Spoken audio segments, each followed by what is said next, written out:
Hi everyone, welcome back to shine red classes. कैसे हैं आप सब? उम्मीद करती हूँ बहुत अच्छे होंगे। अब तो आप सब फ्री हो गए हैं एकदम से। आपके एग्ज़ाम तो हो गए हैं। होपफुली मैं उम्मीद कर सकती हूँ कि बहुत अच्छे हुए होंगे, किसी की कोई खास प्रॉब्लम नहीं होगी। एक तो सब्जेक्ट में जो हुई है उसके लिए डरना नहीं, इसलिए क्योंकि आपको 12 नंबर ही पासिंग लेने, चाहे वो मैथ हो या साइंस हो, ठीक है। और इतना भी ख़राब किसी का नहीं हुआ होगा, क्योंकि सारे क्वेश्चन तो नहीं रिपीट हुए साइंस में, लेकिन कुछ क्वेश्चन तो रिपीट हुए ही थे, ठीक है। तो आप बिल्कुल भी परेशान मत होइए, सब अच्छा हो जाएगा। अगर बैक की जो बात है कि बैक लगेगी या क्या होगा, तो इसके लिए हम बाद में आगे सोचेंगे। अभी से क्यों परेशान हो, जब हमारे पास अभी सोल्यूशन फिलहाल नहीं है और पता भी नहीं है, तो हम नेगेटिव बातें क्यों करें पहले से कि हमारी बैक लग जाएगी। नहीं लगेगी, ऐसा मेरी उम्मीद है, क्योंकि मैथ आपका अच्छा आया था। और साइंस में कोई बैक का इशू नहीं है कि आपकी बैक लग जाएगी, ठीक है। उम्मीद करती हूँ कि जिन्हें होपफुली अच्छे से तैयारी की होगी, चीज़ों को समझा होगा, पढ़ा होगा, लेक्चर्स किए होंगे, देखे होंगे, या शुरू से भी हम साइंस तो मैथ पढ़ते आए हुए हैं, कोई नई चीज़ तो थी नहीं उसमें। तो हमारा बैकग्राउंड अगर सही है, मजबूत है, तो वो चीज़ वो बच्चे अच्छे से कर ले जाएंगे, ठीक है। रीसेंट में जो पढ़ा है उन्हीं के लिए थोड़ी बड़ी दिक्कत हो सकती है, क्योंकि कुछ लोग 1 घंटे पहले, एक रात पहले पढ़ते हैं, तो उनके लिए मेजर प्रॉब्लम है। अदरवाइज ऐसी कोई भी प्रॉब्लम नहीं आएगी, ऐसी मेरी गारंटी, सब बढ़िया होगा, ठीक है। आज की इस वीडियो में हम यहाँ पर डीलेट प्रैक्टिकल जो आपका रिसेंट में होने वाला है, हो रहा है, कहीं कहीं कॉलेज में सुनने में आ रहा है, उनसे रिलेटेड हुई कुछ बातों को आपको शेयर करना चाहूँगी, क्योंकि आप कुछ चीज़ों से आगाह हैं। ये मैं चाह रही हूँ कि गलती ना हो। आप शालिनी रेड क्लास बने हुए हैं, लाइक शेयर सब्सक्राइब बिल्कुल ना भूलें। कोई भी डाउट हो तो आप पूछ लीजिएगा, क्लियरेंस कर लीजिएगा, मैं आपको तुरंत रिप्लाई करूँगी। चलिए बढ़ते हैं आगे। देखिए, मैं आपको डीलेट के बारे में क्या बातें बताना चाह रही हूँ, ठीक है। डीलेट में प्रैक्टिकल कब होगा, ये बात हम एक बात जानेंगे। प्रैक्टिकल कहाँ होगा, ये बात जानेंगे। प्रैक्टिकल कौन लेगा, इस बात को जानेंगे। प्रैक्टिकल में क्या ले जाना, ये जानेंगे। और प्रैक्टिकल कितने नंबर का होता है, ये लास्ट का पॉइंट सबसे इंपॉर्टेंट है, इसलिए मैंने इसको लास्ट में लिया है कि आपको वीडियो इन तक देखना और एक एक बात को ध्यान से समझना है, ठीक है। आराम से, बहुत वक्त है, कोई दिक्कत की बात नहीं, सारी चीज़ें सुनते चलिए ढंग से। देखिए, पहला मुद्दा है कि प्रैक्टिकल कब होगा।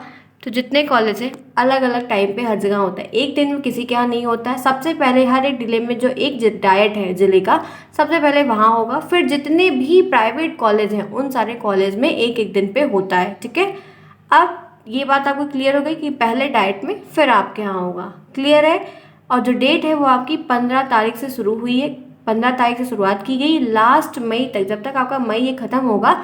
प्रैक्टिकल आपका लगभग ये 15 से 20 दिन के अंदर हर एक कॉलेज पूरे यूपी में मान के चलिए कि खत्म हो जाएगा, ठीक है। आपका जैसे प्रैक्टिकल आपका खत्म होगा, वैसे ही आपकी रिजल्ट आने की अपडेट बढ़ जाएगी। वैसे कॉपी का मूल्यांकन जब होता है तो ये बात अपडेट होती है, पेपर के थ्रू पता भी चलता है कि हाँ, कॉपियों की जांचिंग जो है, चेकिंग शुरू हो गई है। तो वो सारी चीज़ें अपडेट है। ये मान के चलिए कि रिजल्ट आपका प्रैक्टिकल के बाद ही कुछ मैं आपको फिक्स बता सकती हूँ कि कब चीज़ें एग्जिस्ट करेगी, ठीक है।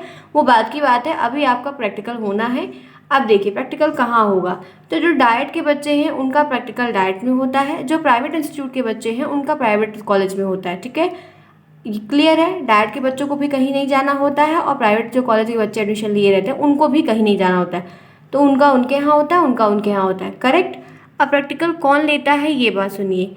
अब प्रैक्टिकल डाइट में जब होता है, तो डाइट के जो टीचर रहते हैं, जो हेड टीचर्स रहते हैं या सीनियर टीचर्स रहते हैं, उनको बुलाया जाता है, या वही रहते हैं, सब्जेक्ट टीचर जो रहते हैं वही लेते हैं, ठीक। प्राइवेट कॉलेज में क्या होता है, वही डाइट के हर एक जिले के जो डाइट के टीचर, उन्हीं को बुलाया जाता है। वही वहाँ पे एग्जामिनर के रूप में आते हैं, एक दो आते हैं, मेनली सब नहीं आते, किसी एक सब्जेक्ट दो सब्जेक्ट ओरिएंटेड आते हैं।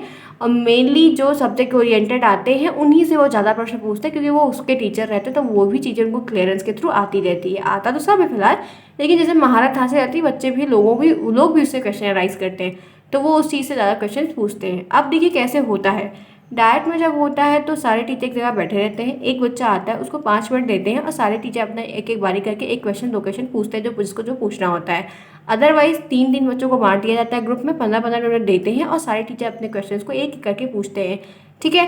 तो पहले तो डाइट में इस तरह का सारा रूल था, ऐसे होता था, अब भी ऐसे ही होता है, अभी कोई चेंजेस फिलहाल नहीं आया। और दूसरी बात, तो प्राइवेट इंस्टीट्यूट में क्या होता है कि टीचर्स डाइट के आते हैं, आपके टीचर भी बगल में बैठे रहते हैं, जो आपके टीचर जो जिनसे आप पढ़े हैं, वो डाइट के टीचर भी एक क्वेश्चन पूछते हैं, और बाकी क्वेश्चन आपके जो इंस्टीट्यूट के कॉलेज के प्राइवेट रहते हैं टीचर, वो पूछते हैं आपसे, ठीक है। तो ये नहीं पूछते कि इस बात कौन पूछता है, क्या करता है, ठीक। प्रैक्टिकल में सबका जाना मैंडेटरी होता है, जहाँ चाहिए सभी लोग, कोई आनाकानी या बहाना अपना थोड़ी जाइए, अच्छी बात है, एक बार फिलहाल सारी चीज़ें करनी चाहिए, ठीक। अब प्रैक्टिकल में क्या ले जाना है, देखिए। प्रैक्टिकल में कुछ खास नहीं ले जाना रहता है, कोई अलग से कोई फाइल चार्ट कुछ नहीं बनानी रहती, कुछ भी नहीं बनाना रहता है, ठीक है। जो आप 8 फाइल असाइनमेंट की तैयार किए थे एग्ज़ाम देने से पहले, टीचिंग के साथ आपको असाइनमेंट फाइल भी मिली हुई थी ना 8 सब्जेक्ट की, तो आपने उसके साथ जो है वो चार्ट मॉडल और तमाम चीज़ें बनाई थी, पूरी 8 फाइलें बनाई थी। वो सब फाइल आपने जाके सबमिट किए होंगे अपने कॉलेज में एग्ज़ाम देने से पहले। अब आप जब दोबारा जाएंगे, जब आपका एग्ज़ाम होगा, एग्ज़ाम वो प्रैक्टिकल होगा, उस दिन आपके टीचर, आपके कॉलेज वाले वो फाइल आपको उठाकर फिर से देंगे कि आप अपनी फाइल लो, अपनी टीचिंग की भी फाइल लो, अपनी असाइनमेंट की फाइल लो, अपना मॉडल लो और लेके जाओ वहाँ पे, ठीक है। तो आप वहाँ जब जाएंगे तो एग्जामिनर जो रहेंगे वो आपका पूरा फाइल देखेंगे, देखते हैं, कभी कभी नहीं भी देखते हैं, हर कॉलेज अलग अलग रेगुलेशन के हिसाब से चलता है, मैं सबका नहीं बताता, जो मेनली होता है वही बता रही। तो वहाँ पे चेक वगैरह होता है कि हाँ आपका ये था, आपकी टीचिंग कैसी हुई, आपसे ये टीचिंग के बारे में पूछते हैं, क्या एक्सपीरियंस हुआ ये पूछते हैं, एग्ज़ाम कैसा गया ये पूछते हैं, और अलग अलग क्वेश्चंस के सब्जेक्ट के क्वेश्चन, जैसे कि आपको देखिए, आप सब्जेक्ट की आप कुछ अलग से पढ़ने की ज़रूरत नहीं है, कंप्यूटर क्वेश्चन पूछे जाते हैं, हिंदी के पूछे जाते हैं, वो अयोगवा वगैरह कितने हैं और वर्णमाला स्वर कितने, व्यंजन कितने, ये सब संख्या के रूप में। मैथ में फॉर्मूला पूछ लिया जाता है, टेबल के कुछ क्वेश्चन बीच में अगर कोई पूछ लिया तो पूछ लिया, और साइंस में कुछ बेसिक चीज़ें पूछ ली जाती, सोलर सिस्टम से प्रश्न पूछ लेते हैं, और संस्कृत में फ़िलहाल नहीं पूछते, बहुत रेयर केस में पूछते हैं, अदरवाइज़ नहीं पूछते हैं। और हिंदी में रस वगैरह भी कभी कभी, अलंकार रस वगैरह पूछ लेते हैं, नहीं सब्जेक्ट में लेकिन पूछ लेते हैं।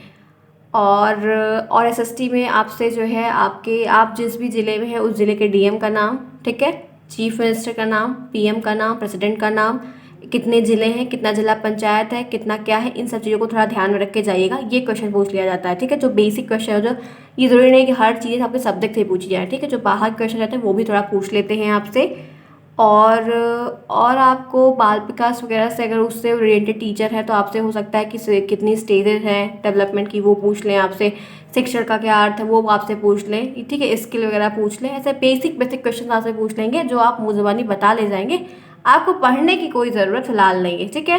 तो ये सारी बातें, मैंने क्वेश्चंस भी कुछ आपको बता दिए, चार्ट मॉडल आप जो बनाए रहेंगे हो सकता है उससे कुछ पूछ ले, या फाइल क्वेश्चंस को कुछ आपसे पलट के देख लें, पूछ लें, ऐसे कुछ पूछते हैं। एक बात ध्यान में रखिएगा, वो क्या कि बहुत नॉर्मल वाइबा होता है, जैसे हमेशा 10th में हम दे के आए हैं वैसे ही नॉर्मल क्वेश्चंस पूछे जाते हैं, बहुत ज़्यादा कोई डराया धमकाया नहीं जाता है, कुछ डाटा वाटा बहुत टफ भी नहीं होता है, ये सब कुछ बस नॉर्मली होता है, ठीक है, एकदम बेसिक, आप जाके खुद देखेंगे बहुत नॉर्मल, ठीक है। अब लास्ट मुद्दे पे आते हैं जो ज़रूरी है और महत्वपूर्ण है आपके जानने के लिए, प्रैक्टिकल कितने नंबर का होता है। तो देखिए, आपका टोटल पेपर 800 का हुआ, ठीक, 800 में जो आप पेपर अभी दे के आए हैं उसका नंबर है 375, वो 375 का आप नंबर दे के आए हैं, लिख कर आए हैं, ठीक है। अब शेष कितना बचा आपके पास, बचा 425, ये 425 आपके टीचर के हाथ में, इसीलिए बोलती थी मैं कि अपने कॉलेज के टीचर से लड़िए झगड़िएगा नहीं, क्योंकि उनके हाथ में बहुत बड़ी मिसाल रहती है, आपकी पकड़ बहुत ज़्यादा रहती है, ठीक है।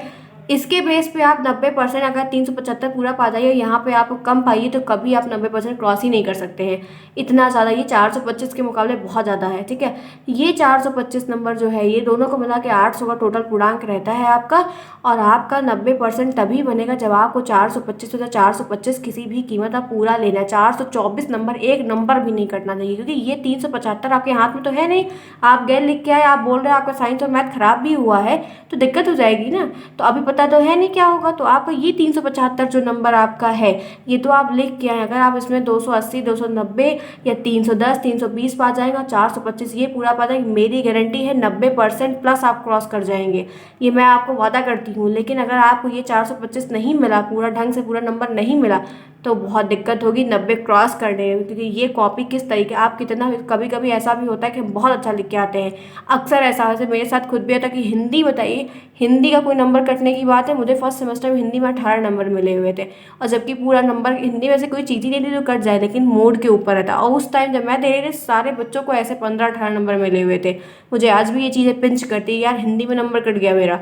इस वजह से मैं आपको क्लियर बता रही हूँ कि ये 375 आपके हाथ में नहीं है, हाथ में अगर कुछ है तो वो 425 नंबर है, और 425 बहुत बड़ा पिलर है, इसलिए कुछ भी हो जाए अभी समय है, अपने कॉलेज में बात कर लीजिए, अपना सोर्स से बात जितना हो सब कुछ लगा लीजिए, जो भी चीज़ें हैं, और एकदम कह दीजिए कि मुझे पूरा नंबर एनी हाउ चाहिए, ग्रुप में चाहिए सारे लोग, बहुत कॉलेज में देते हैं, डाइट वाले टीचर्स देते हैं, प्राइवेट कॉलेज में भी दिया जाता है, लेकिन किसी किसी कॉलेज में नहीं देते, पता नहीं क्या गंदी आदत है कि बच्चों को नंबर नहीं देते, उनका पता नहीं क्या रहता है। तो इसलिए ध्यान रखिएगा कि जो गलतियाँ हुई हैं पहले, मैं जान रही हूँ, उस चीज़ को चाह रही हूँ कि आपकी ना हो, क्योंकि सारा मेरिट का खेल ही डीएलएड में है। प्राइमरी की नौकरी में मेरिट की ही मारामारी है, ठीक है। तो आप पास वास तो सब में हो जाएंगे, लेकिन मेरिट का जो गेम है वो 425 आपको एनी हाउ लेना ही पड़ेगा। इसीलिए मैं आपको बता रही हूँ, तभी ये आपका 800 अच्छा नंबर बनेगा, तभी आप 90+ क्रॉस करेंगे। इस बात को ध्यान रखिएगा, ये मैंने आपसे शेयर कर दिया, इस बात से आप अवगत रहिए।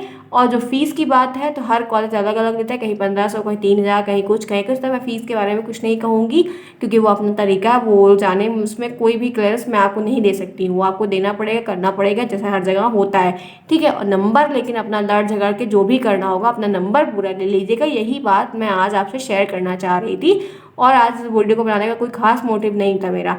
मैं इससे इतना चाह रही थी कि आपको इन्फॉर्म कर दूं कि अभी समय है, अपने कॉलेज में बात कर लीजिए, अपने घर के पेरेंट्स को ले जाइए जो बड़े हों, कि नहीं मुझे पूरा नंबर चाहिए तो चाहिए, ठीक है।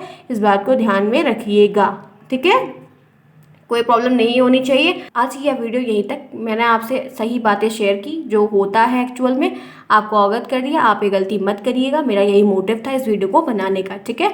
आज की यह क्लास यहीं तक, उम्मीद है कि आपको हेल्पफुल मिलेगा। अच्छा लगा तो लाइक करिए, सब्सक्राइब करिए, शेयर करिए, जाते जाते कमेंट जरूर करते हुए जाइए, और ये भी बताते हुए जाइएगा कि आपकी क्लास मैं 15 तारीख से शुरू करूँ या 20 तारीख से, कौन सा सही रहेगा आप सभी के लिए, वो आप मुझे इन्फॉर्म कर दीजिएगा। तो मैं उसी दिन से आपकी सेकेंड सेमेस्टर की क्लास प्रॉपर वे में कंडक्ट कर दूंगी, ठीक है। हम नेक्स्ट क्लास में मिलेंगे, तब तक के लिए take care and thanks for watching.